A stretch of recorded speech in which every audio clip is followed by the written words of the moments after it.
So here we have the Vauxhall Mokka SE automatic on a 16 plate. I'm going to start off by showing you around the outside of the car, and then we'll hop in and run through some controls on the inside. But from the outside you can see it's a 5-door car with alloy wheels and tinted windows. Let's start off inside the boot and then work our way around the rest of the car from there. So as we approach the boot, you'll see we have reversing sensors, plenty of boot space as well, along with that 60/40 split folding rear seat, should you wish to increase that space even further. Okay, so we're just going to work our way back round to the front of the car, and then we'll hop in and run through some controls on the inside. But now that we've done a full circle of it, you can see it's in excellent condition the whole way round. Just briefly before we climb in, I think it's well worth seeing the interior from this exterior point of view. There's plenty to run through on the dashboard, so let's hop in and we'll do that right now. Okay, so now that we're inside the car, we're going to start with the dials. On the left-hand side, we have the rev counter, and on the right-hand side, the speedometer. In the middle, you can see the total miles for this car, which are 11,371.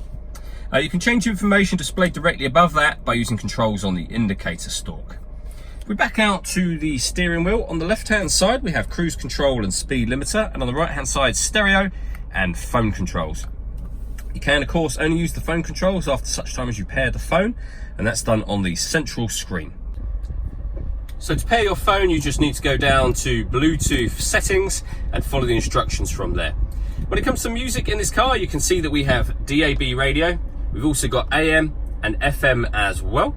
If you want to listen to your own music, you can do that via the CD player, the auxiliary and USB inputs as well. So there's plenty of ways to listen to music, all of which are accessed via these buttons just here, and you can see the CD player at the bottom of that unit. We then have dual zone climate control. So you can adjust the passenger and driver temperatures, fan speed up, and of course down from here. You can determine where you'd like the air to be distributed. When you're happy with those settings, that button turns the air conditioning off, as is the case now, or back on again.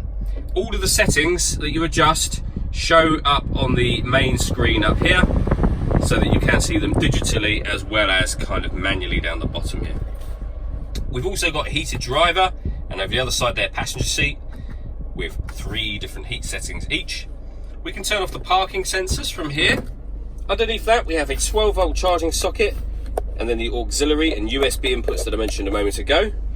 The gear lever for the automatic gearbox, and on top of that, we have the plus and minus symbols. That is so that you can change gear manually up and down should you wish to. All that leaves me to say is thank you for taking the time to watch this video. If you'd like to come and see the car in person and have a test drive, please feel free to call any of our MJA sites. We'd love to hear from you soon.